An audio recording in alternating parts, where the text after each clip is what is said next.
So, clearly during the 90s, or clearly for a very long time, even now, people, discredit mental illness. Don't even believe it's a real fucking thing. Technically, if the main character, I don't know if it's Tyler's his real fucking name. I don't know what the fuck he actually goes by. I'm pretty sure his real name might be Tyler Durden, but it might just be also the character that Brad Pitt plays. But Edward Norton's character, if he went and got a second opinion from like another primary care physician, maybe he could have gotten proper help with his mental illness, or maybe he could have gotten a therapist or whatever. But it also kind of shows that realistically, once again, it's very hard. Even from personal experience, the near impossibility of fucking getting proper help for your mental illness, despite even having access to that kind of help. Because the mind is it's a big place, to say the least. When I first saw this movie, this is like one of the, I guess it used to be one of my favorite movies. I don't know. Right now, I still do like it a lot. But maybe it is a bit overrated. Obviously like that social political commentary, that's interesting. Obviously it ends on some, fictional stuff. I'm talking about the movie anyway. I've always wanted to read the book, but, I think the reason why a lot of people resonated with this movie is predominantly like men are expected to be very strong, and yet the reality of the situation is that humanity we're on a spectrum, and people aren't. Maybe is pigeonholed the right fucking word? Not everybody, not every round. Or not every, a circle typically won't fit into the square hole. You know what I mean? Or a cylinder usually doesn't fit in the square hole, whatever. What else? The fighting and stuff. I think that's just like, commentary on just like innate primal sensations that humans have been exposed to for all of this time, and now we live in a very it's completely, we don't necessarily even need to have that kind of primal nature, that very aggressive nature, yet we still retain it because we're fucking just that's it's that the debate of like how meaningless all of this is, but also it goes through some like very fucked up, I'd say it's a relatively like a very, it might be stupid to say, but grungy kind of like, gutter grime kind of fucking street beer fucking on the fucking ground, sticky fucking gum, like just like the, not just, just like trash and the fucking like essentially like dick cheese, the fucking, they're in a fucking dilapidated mansion. Once again, the dilapidated mansion, it's just like, why the fuck do we even have a dilapidated mansion in the first place? Like, shouldn't that, like, I don't know, as a society, if we're so focused on all of these frivolous materialistic things, like why the fuck would a mansion of all things become dilapidated? But also, once again, it shows the reality of the situation is that like, we got a lot of fucked up people like this. Once they had a hoarder in this house, and this hoarder did not have the remote care or responsibility it takes to keep a mansion, or this large home. I don't know if it was a mansion. I'm not saying mansion. Maybe it wasn't a mansion, but it's a pretty fucking large home. Enough to fucking house a goddamn a cult. Jesus. But we got a lot of. This is still probably pretty relatable nowadays, especially now. This was like this was right around the beginning of like the internet being popular amongst most of society. Everyone having access. Not everyone, but a lot of people having access to the internet, or starting to have access to the internet, and kind of just like the beginning of this dissociation. This is like the reason why it's just once again a lot more relatable. It's just like especially nowadays compared to back. I mean, even then was like relatable, I'm sure, but like, and it, it's fucking popular film to fucking for a reason. Just like in terms of like division, and there's not a whole lot of unity, and we're still like very deep in like this materialistic, like we gotta own all these fucking things, you gotta collect these things, you gotta fucking blah blah blah. I come back to camaraderie. Like we're just constantly working and we're just making money, and some of these jobs are really fucked up, and there's a lot of secrets and a lot of things that if people knew about these things, like, you know what I mean. But at the same time though, like especially nowadays, like we have access to a lot of fucked up material, and like we're desensitized by it, and it just, it once again, like that 1950s like clean cut, like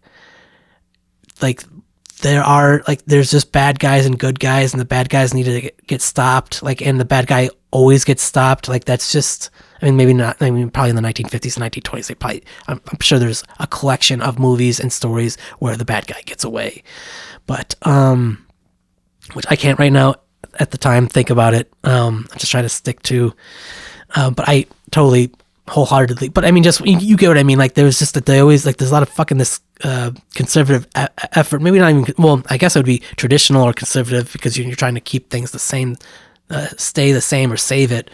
That's conserving, but like this nostalgic memory of apparent like comfort and easier times and stuff, when in reality it really fucking, it wasn't, and there was a lot of fucked up shit, and there's always been fucked up shit going on. I mean, whether the fucking, when a huge example, like the fucking bubonic plague, for example, like there's just like the humans, not just humans, fucking the earth, the universe is a very scary fucking place. And this is just one example of a bunch of people just fed up with this. But like at the same time though, it's just it's a double-edged sword, man. I keep on saying this, like you live by the sword, you die by the sword, but it's like you got to be careful what you wish for. Like it's like you got to know, like that's why it's like, I don't know, man, like it's like I view myself as pretty progressive, and there's a lot of things that I would want, like renewable energy and stuff, but like, can society actually handle change, that much of a massive change, despite it being in the long run probably a good idea? And is it even possible? I mean, and once again, getting back to, when the buildings blow up to have all the fucking credit card information or whatever the fuck to stop all the fucking, I don't know, blah, blah, blah, to end capitalism or whatever the fuck, you know what I mean? It's just like that's like a fucking happy ending kind of fucking thing. But, besides all that, obviously there's also the camaraderie, the missing or the lost camaraderie amongst people in general, or men. And once again, men, like they, were I mean, like, I guess, like, in a sense, like, men are still very disposable. I mean, it's just how it's always been. Let's just be real. Even hunter-gatherer kind of shit, like, they a woman, being able to reproduce, like, that's what keeps society and keeps humanity going. Whereas, men can sacrifice themselves. I mean, we're no longer in that hunter-gatherer, and that's exactly what this is. We still retain those qualities that kept us alive, that allowed us to survive, and now we have to survive in a different way, which is, it's blah blah blah blah blah. It's just a bit of complaining, because it's just like you're taking for granted at the same time. Like, I mean, I will say though, Edward Norton's character does have, he is involved in a very fucked up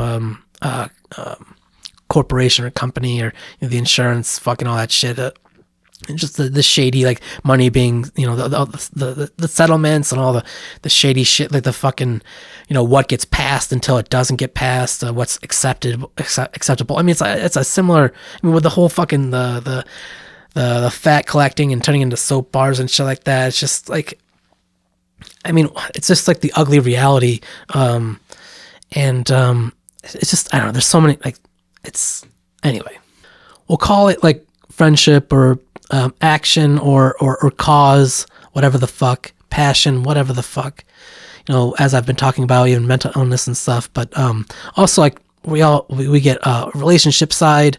You know, there's obviously a very abusive relationship going on between Marla and Tyler Durden, or Edward, and I guess Brad Pitt's character. Brad Pitt's like the fucking cool guy that just like doesn't want any strings attached, and then Edward Norton's just fucking completely oblivious to the whole fucking thing. I mean that.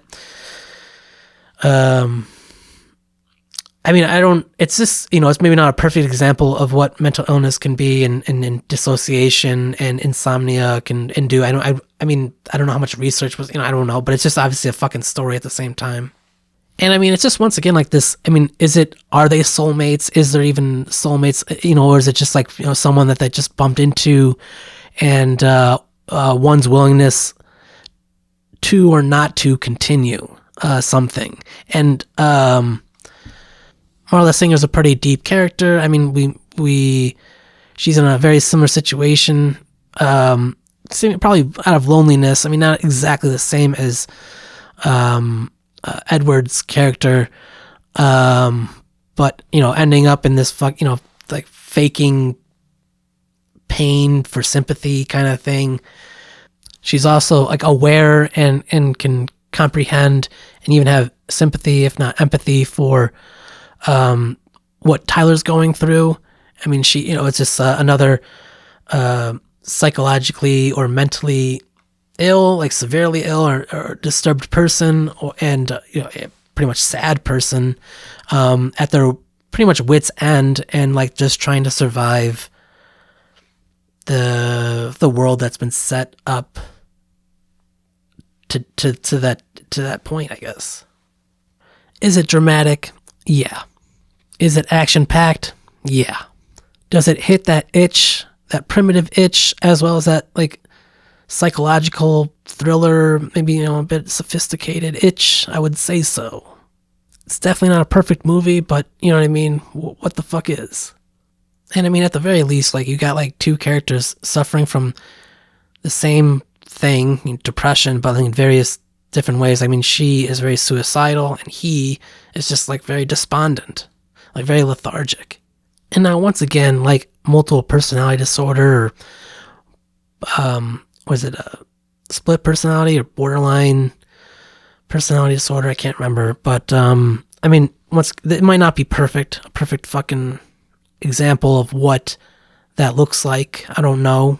I'm not sure, but it does once again just at least explore what just not even like finding out, a guy finding out, or a person finding out like, holy shit, I have two different personalities or something like that, but like just like finding out in real time how fucked up in the head they are. And